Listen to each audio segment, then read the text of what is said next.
आज आपण बनवतोय मालपुआ. मालपुआ ही एकदम आपली ट्रेडिशनल डिश आहे जी गुजराती लोक जास्त बनवतात, पण आता आपण महाराष्ट्रीयन लोकसुद्धा हे बनवायला लागलेलो आहोत. आणि ट्रेडिशनल कुठलीही डिश असो हे सर्वांनीच ट्राय करायला पाहिजे. मालपुआ मार्केटमध्ये जसं एकदम महागडं किंवा आपल्याला वाटतं ते बघून की आपल्याला बनवता येणार नाही, तर असं काही नाही आहे. एकदम सोपी रेसिपी आहे आणि घरच्या साहित्यामध्येच ही रेसिपी बनवून तयार होते. तर नमस्कार मंडळी, स्वागत आहे तुमचं मनोकी रसोईमध्ये. तर आज आपण जी रेसिपी बनवत आहोत त्याचे आपण साहित्य बघून घेणार आहोत. तर चला रेसिपीला सुरुवात करू. तर मी एका पॉटमध्ये 1 वाटी मैदा घेतलेला आहे आणि अर्धा वाटी रवा घेतलेला आहे आणि त्यामध्ये 1 चम्मच जाड सोप टाकलेली आहे आणि त्याला छान मिक्स करून घ्यायचं. इथे मीठ वगैरे साखर वगैरे टाकायची गरज नाही. तर ते गोड कसं वगैरे करायचं तर ते आपण समोर बघणारच आहोत. आता याला एक बॅटर बनवायचं आहे. तर बॅटरसाठी आपण पाणी न वापरता इथे दूध वापरणार आहोत. दूध हे थोडं कोमट घ्या. कोमट गरम म्हणजे इतकं की हाताला सहन होणार आहे एवढं. तर दुधाचं प्रमाण मी इथे देत नाही, कारण याचं बॅटर आपल्याला किती दूध लागणार हे मैद्यावर वगैरे डिपेंड करतं. कधी मैदा जर जुना असला फार तर जास्त ऑब्झर्व करतात आणि नवीन असला तर थोडं मग ते लवकर हे होतं. त्याच्यामुळं आपल्याला जेवढं लागतं तेवढंच दूध टाकावं लागणार आहे आणि खूप छान अशी रेसिपी बनते. तर मी हे बघा 1 ग्लास आधी टाकलेला आहे पूर्ण. त्यानंतर परत पाहिजे होतं तर मी परत 1 ग्लास घेतलेला आहे. त्यामधून अर्धा ग्लास जास्त थोडं टाकलेलं आहे आणि बाकी वाचलेलं आहे. तर मला वाटतं एवढं ह्याच्यात आपलं बॅटर बनून तयार होईल. आपल्याला हे बॅटर एकदम घट्ट नको किंवा एकदम असं सेल पण नको. जसं आपण चम्मचने जर पकडलं तर असं पोर झालं पाहिजे एवढं ह्याच्यामध्ये पाहिजे. आणि कसं आहे याला फॉर्मेट करायचं आहे तर आपल्याला 1 तास आधी हे भिजवून ठेवायचं आहे. तर रात्री तुम्ही करून ठेवलं तरीही चालेल, तर खूपच छान. जर रात्री करून ठेवलं तर फॉर्मेट जास्त छान होईल आणि जाळी वगैरे छान येईल मालपुआला. तर या प्रकारे आपण याला इथे थोडं झाकून ठेवू आणि 1 ते 1.5 तास याला फॉर्मेट व्हायसाठी ठेवून देऊया. आणि त्यानंतर याला बघू शकता तुम्ही 1.5 ग्लास इथे दूध लागलेलं आहे. मेजरमेंटने जर बघितलं तर त्याच्यापेक्षा जास्त अगर लागू शकतं तर तुम्ही हे लागते तेवढंच टाका. त्यानंतर आपण इथे याचा पाक बनवणार आहोत. तर पाकाचं विधी कशी आहे की 1 वाटीभरून मी साखर घेतली आणि त्याच वाटीने अर्धा वाटी मी इथे पाणी टाकलेलं आहे, कारण साखरेला सुद्धा पाणी सुटतं तर पाणी जास्त टाकायचं नसतं. म्हणून म्हटलं मी तुम्हाला आधी यामध्ये साखर वगैरे टाकायची गरज नाही आहे. तर बघा 1.5 तास होऊन गेला तोपर्यंत पाक बनवायला ठेवून दिला. तर बघा आता जास्त हे फॉर्मॅट झालेलं आहे.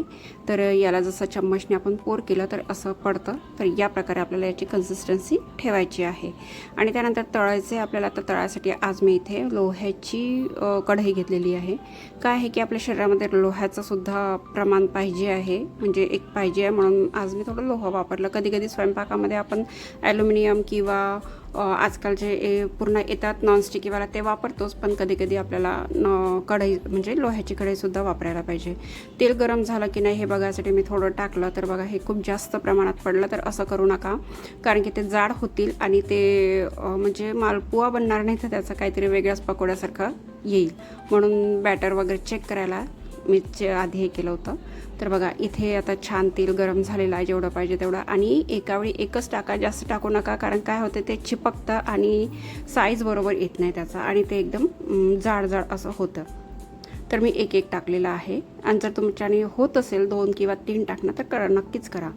तर या प्रकारे याला रंग येईपर्यंत आपल्याला छान तळून घ्यायचं आहे. तेलामध्ये छान डीप तेल ठेवायचं आहे जास्त.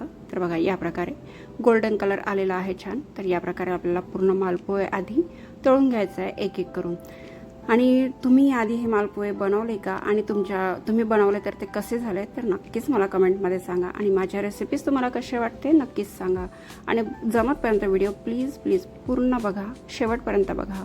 आणि व्हिडिओवर जर नवीन असेल चॅनलवर तर चॅनलला सबस्क्राईब करा आणि बेलकन दाबायला सुद्धा विसरू नका बरं का, कारण की नवीन व्हिडिओ जर तुमच्यासाठी आणले तर त्याचे नोटिफिकेशन तुमच्यापर्यंत येऊन जाईल. तर 1 करून मी असे मालपोहे पूर्ण तळून घेतलेले आहे. आणि त्यानंतर काय करायचं आहे तर पाक चेक केलेलाच आहे. बघा 1 तरी पाक आपल्याला पाहिजे, जास्त घट्ट नको करायला, कारण काय होतं की मग जास्त जर घट्ट केला तर तो साखर बनण्याची शक्यता असतो. म्हणून ना त्याला 1 तरी म्हणजे असं थेंब जर पाडला तर असं स्टिकी झाला पाहिजे, बस इथपर्यंत पाहिजे. तर व्हिडिओमध्ये दाखवल्याप्रमाणे आणि तिथे मी फ्लेवरसाठी थोडं विलायचीसुद्धा टाकून घेतलेली होती. जर तुम्ही केसर टाकू शकत असाल तर केसरसुद्धा टाका, त्याने रंग वगैरे पण छान येतं. तर म्हणजे या स्टेजपर्यंत आपल्याला पाक पाहिजे. त्यानंतर मालपुहे जे आपण तळून घेतलेले आहेत ते आपल्याला या पाकामध्ये डीप करायचे आहे. तर बघू शकता तुम्ही एक एक करून. आणि हो, जेव्हा ते हलके गरम असतात तेव्हाच तुम्ही डीप करा, कारण ना त्याचा पाक जो आहे तो आतमध्ये जाईल, पूर्ण म्हणजे ऑब्झर्व होईल पाक त्यामध्ये. जर पूर्ण थंड होऊ दिलं तर ते कडक पण बनणार मालपुहे आणि जास्त ऑब्झर्व होणार नाही. म्हणून एवढ्या छोट्या छोट्या ट्रिक्स जे आपण कधीही काळजीपूर्वक म्हणजे हे ठेवली पाहिजे. नाहीतर कसं आपली जेवढी रेसिपी आपण महत्त्वाची आणि एवढ्या याच्याने बनवतो मेहनतीनं, तर ती थोडी वेस्ट होण्याची शक्यता असते.